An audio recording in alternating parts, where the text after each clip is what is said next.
basically, I have over a decade of experience in software development, and few years back, I also started managing and leading a team. So let's start with the first topic of today, that is thinking pragmatically. So this topic basically will help us to elevate our work, whatever we are doing as a developer and as an engineering leader. So pragmatic is just a fancy way of telling being realistic. So it's more about getting the things done, getting the shit done, without getting too much into the most ideal solution. So I think as an engineer, we do tend to get into those ideal scenarios, like we need to use the best technology available in the market, we need to have the best quality code. Pragmatic is not about that, because if we don't get the money, who will pay for our salaries? So let's say, for a real life example, let's say you are planning a trip to Goa, and in that you plan a very detailed itinerary. Let's say you plan for all the beaches you need to visit with the timings as well, and maybe all the sightseeing, and you have a fixed budget, and you are pretty confident like you will be able to visit Goa, visit all the beaches, the best places in 2 days of time. But we all know that's impractical. We are going to Goa not to be that rigid, correct? So let's say we had some flexibility in our budget, and we allowed some time for local food and maybe some time to buffer for spontaneous activities. So that is something which will make our trip more successful. So the same thing applies to programming. So pragmatic programming is more about thinking what practical solutions we should imply, rather than engaging ourselves too much on the analysis paralysis, so that we are able to deliver the business needs. So it's basically a mindset change. It's basically a problem solving approach, which help us to deliver a solution at the most practical situation available. So to help us as a developer, as an engineering leader, to be more pragmatic, there are a list of core principles. The principles which I am going to tell are in a no way the exhaustive list, but definitely it is going to help us be more pragmatic, and it is a superset of all the design principles available. The first one which we have is easy to change. So as the software evolves, so it's actually not possible to have a perfect solution and not make any changes in the code. Even the code of NASA, which is deployed in the spaceships, they also change, correct? So it's inevitable that the code is not going to change because of business requirement, or maybe because, let's say, when the technologies get evolved or new technologies are available, and the most important, when the bugs arises. So whenever that thing happens, it should not feel like we are moving a mountain. So the changes should be quick enough, and our code should be maintainable in the long run. The second thing is mastery versus adequacy. So knowing what is a good enough solution versus a close to perfect solution. So when to apply a good enough solution, let's say we are writing a script or a throwaway code. So for that, we need to have a good enough solution compared to having the mastery in the solution. And the third one is caring about your craft. So we should be actually proud of whatever we are doing, even if, let's say, we are managing a team or working as a developer, whatever role we play as in the software development, we should be proud of that, because for us, it's basically a job, it's basically a role, but our solutions are going to be used by someone, some user, some client, which they are going to rely on, and it's basically going to make or break the business. So these principles are not isolated, actually they are interconnected. So basically, if we care about our craft, we will be writing solutions which are easy to change, correct? And we'll walk through like how these are applicable in our day-to-day job. So the first one is easy to change. So the main goal of easy to change is like the time to production, it should be reduced, because whatever technology we apply, if we are not able to deliver something, what's use is it is of that, correct? And we need to make sure we reduce the cost, the capex cost, the opex cost. So basically, here it means the infrastructure cost involved and maybe the developers involved, correct? And the risk of change. We should not do any change which involves touching multiple modules, touching multiple part of the code. So that is something, if we make sure like our code is easy to change from start, we don't overcomplicate our code, we don't over-engineer our code, we keep our code simple. So this will make sure our code is maintainable and also reliable for a longer period of time. Why it matters? Because software evolves. And the second thing is like, let's say we make our code to be too rigid so that it can't be changed. So what will happen is in production, things might get broken. So there will be issues which are harder to debug. And apart from that, like it might also happen like we need to rewrite the complete application. So it is actually giving us a negative gain instead of giving us a positive gain. And the most important, as a Go developer, it also aligns to our philosophy of simplicity and readability. We are not using our over cleverness to write a solution just to impress our seniors or maybe to impress our leaders, because actually they don't care. So actually coding is something which comes as a last part. So what everyone care is what revenue, what cost we are bringing. I understand, like as an engineer, it's like we need to have the best algorithm in place and we need to write the best code we know of, but we should also be mindful about what business requirements we are solving from that. The second is mastery and advocacy. So a good enough solution versus a close to perfect solution. So let's say you are writing a small application where logging is required. So it's up to us. So basically we can go on, create a ticket on our board and maybe explore all the commonly used logging framework, let's say Logrus, Lumberjack, Zap, and whatnot. Or we can understand what is our requirement and does the standard Go library solves for that. So let's say the standard log packages, can it solve for that? Or maybe if it's a small script, do I even need to invest so much time in exploring all those open source framework, or can I just use a log library or a slog library?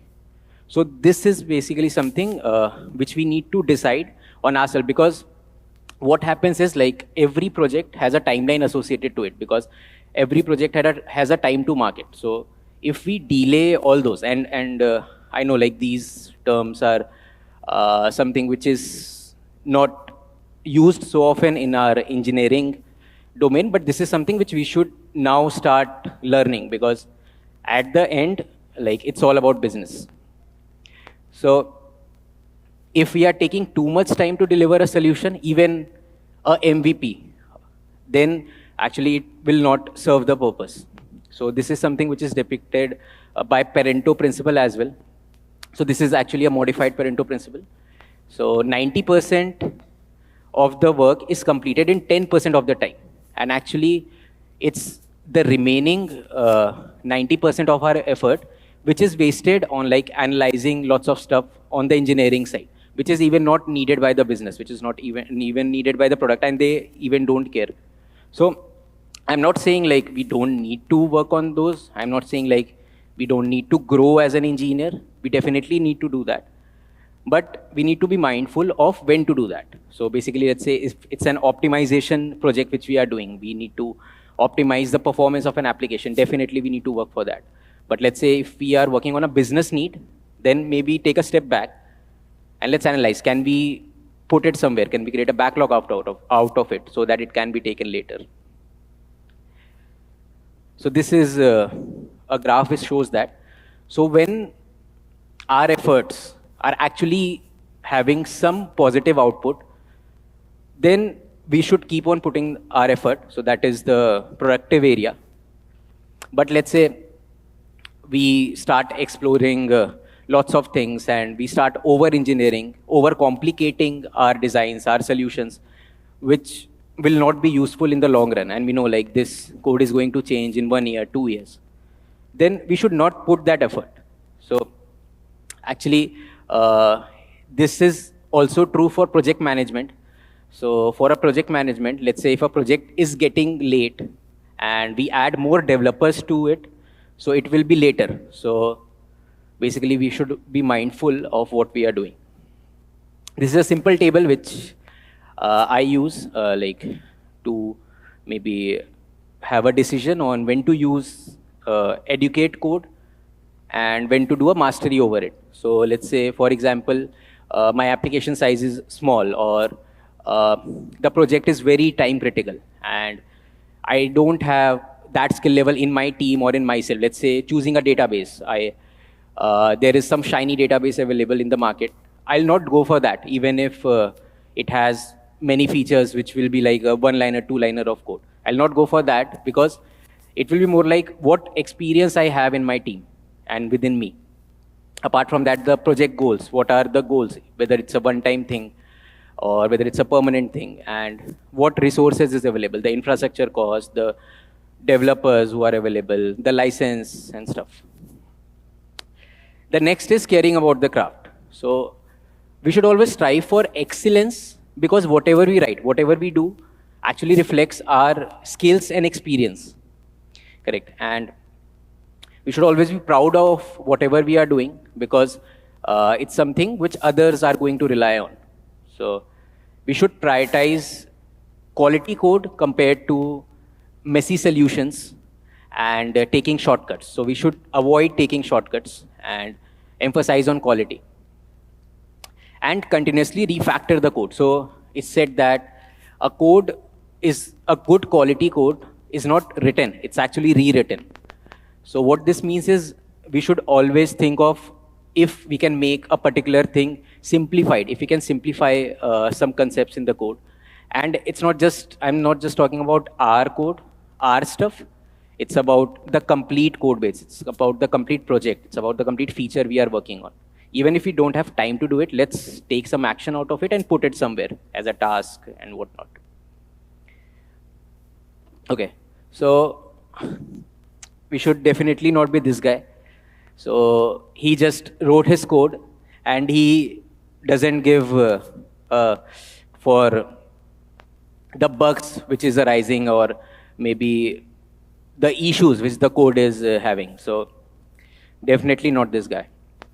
So now we'll go to a practical example of when to apply these principles. So let's say we need to write a payment service, a very simple payment service where we know like the payment mode will be a credit card. So we write this code, and this is okay. This is very simple code which will make sure, like let's say we need to unblock the QA, and let's say this code is part of a very big feature.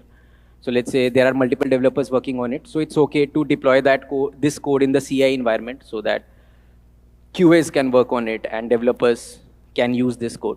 But this code is in no way a perfect code, and it lacks lots of things. So basically it violates, first of all, it violates the open close principle. Now let's say we need to add more payment modes to it. Let's say we want to add the bank transfer and PayPal. So this is how we'll do it. Now, this is the code which is very messy.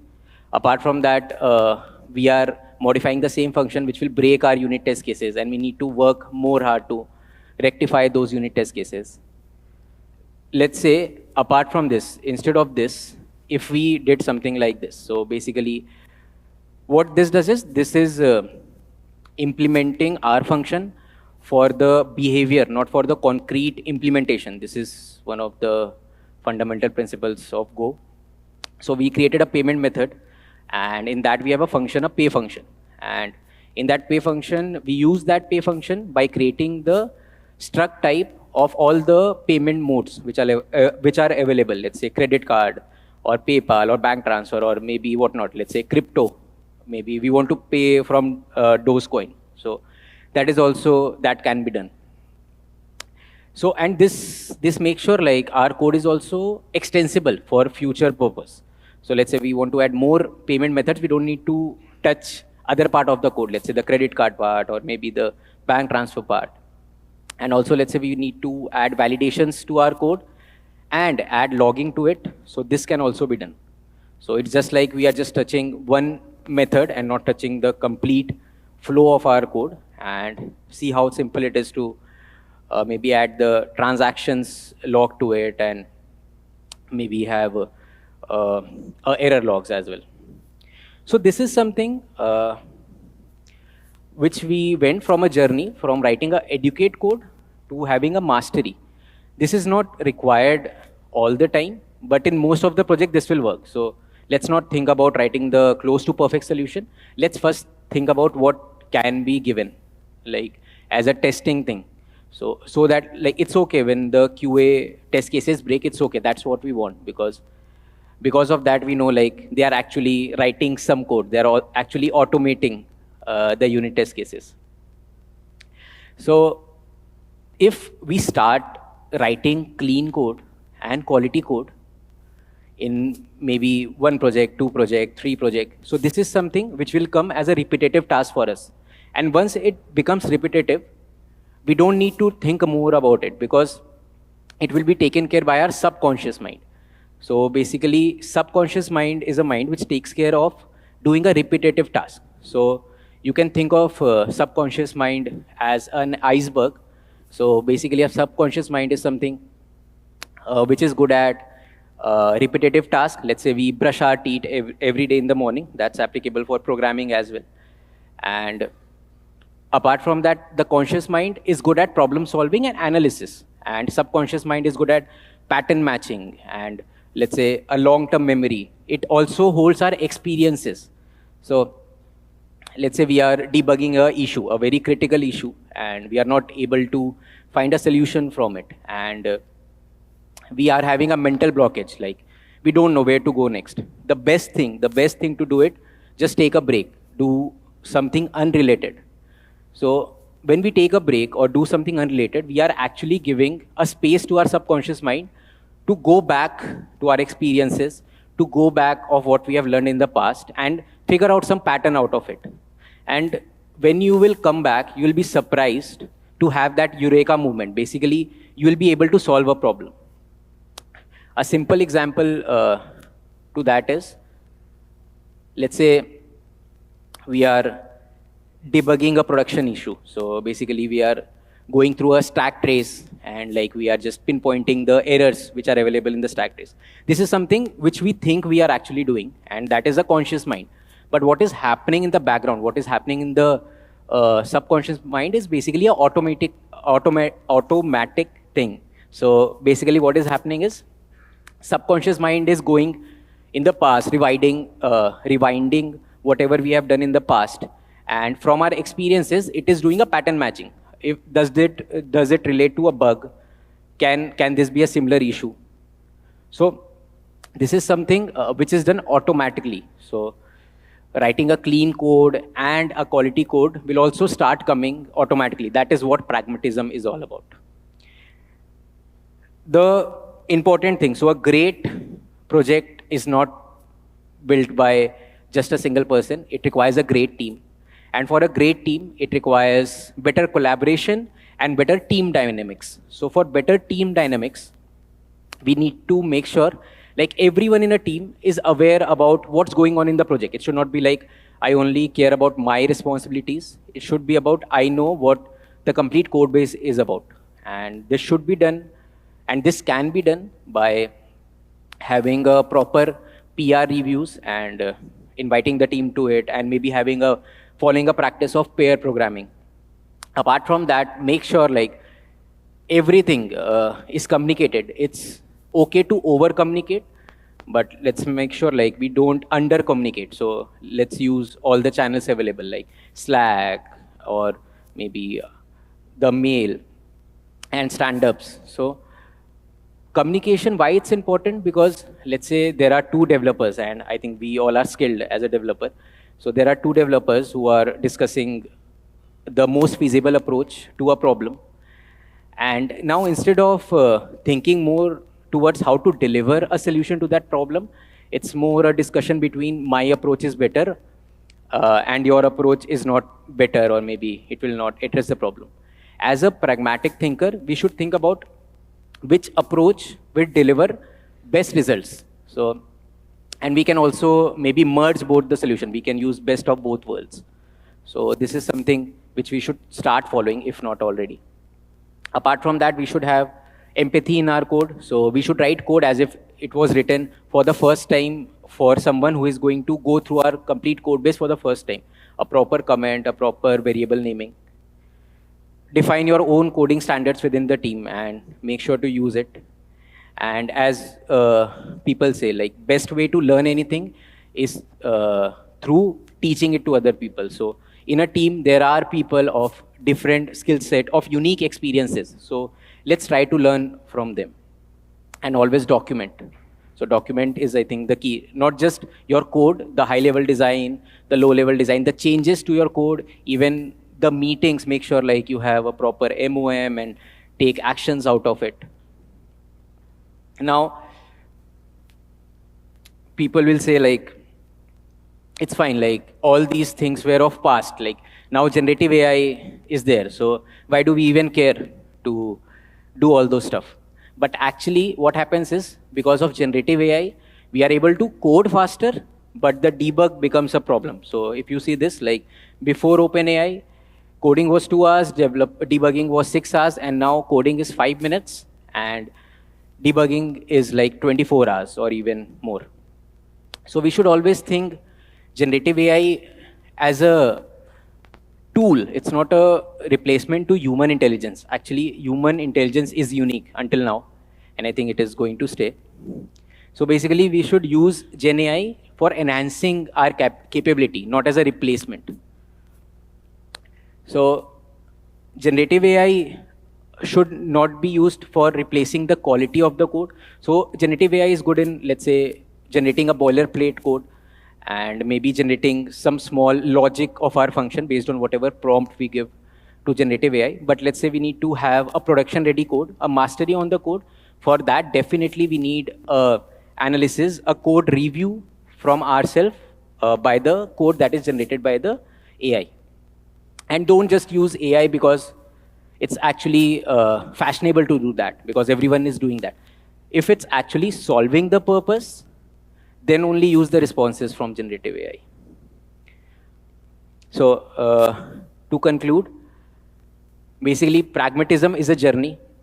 It's not a destination. Basically, it evolves us as a problem solver. It makes us understand the trade-offs, like mastering a code or maybe having a good enough solution to the code. Apart from that, we should always use technology as an enabler. Like we should start from top. So basically, we should start from business needs, not from like technology, what technology we have. Whether it's true for maybe generative AI tech or maybe the latest and the greatest database technology or caching technology we have. And always remember the 3 core principles. That is, care for your craft. You should have a easy to change code, and basically you should always do a trade-off between a good enough solution and a close to perfect solution, which should be more practical way to go given a particular situation. And the last one is, think the bigger picture. So actually it's not your code which is running the business. It's basically the upper management, and it's basically the designing requirement and all those stuff which goes into place. So basically it will not matter if, let's say, it's not a performance problem and you like burn your day and night just to maybe gain 1 microsecond or 2 microsecond of performance in the API. So think a bigger picture, how your code is going to get used, what business purpose it serves. So yeah, as written in Agile Manifesto, so great software is built by great teams who think pragmatically and collaborate effectively with taking a deep care on what they build. Thank you.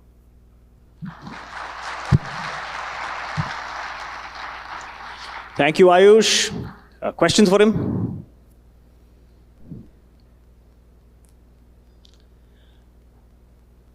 I always Yeah. give the audience a chance to ask a question before I ask one. Yes, sir. As you, excuse, That is called Murphy's Law.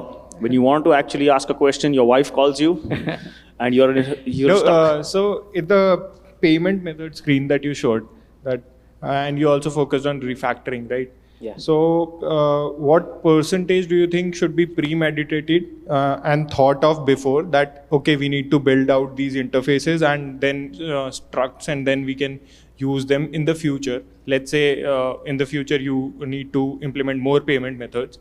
What is the thought process that okay, from the get-go should I do it, or okay, let's build the credit card first, and when we have a new payment method, then we can maybe refactor and put them into interfaces and so Yeah. how that journey in your mind or how that process is in your mind?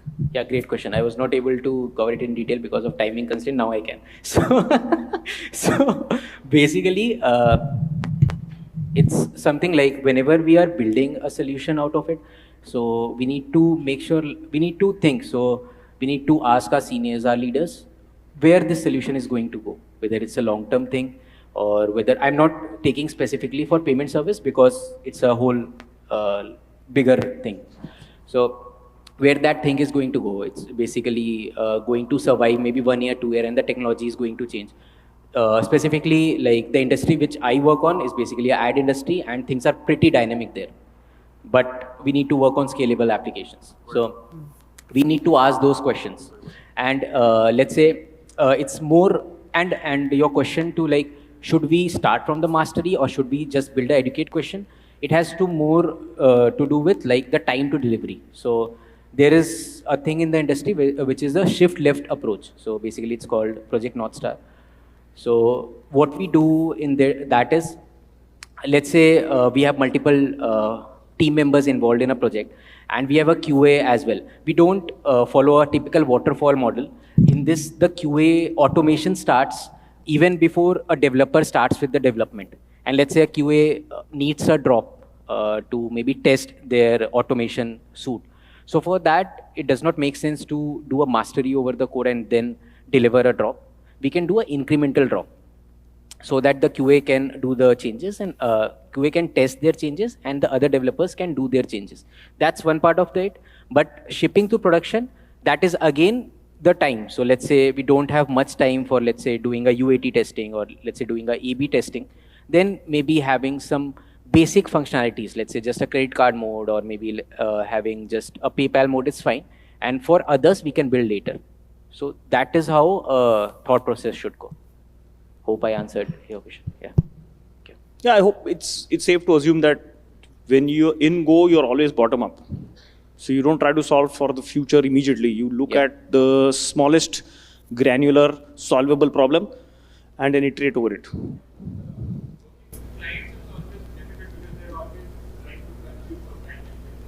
Yeah, yeah.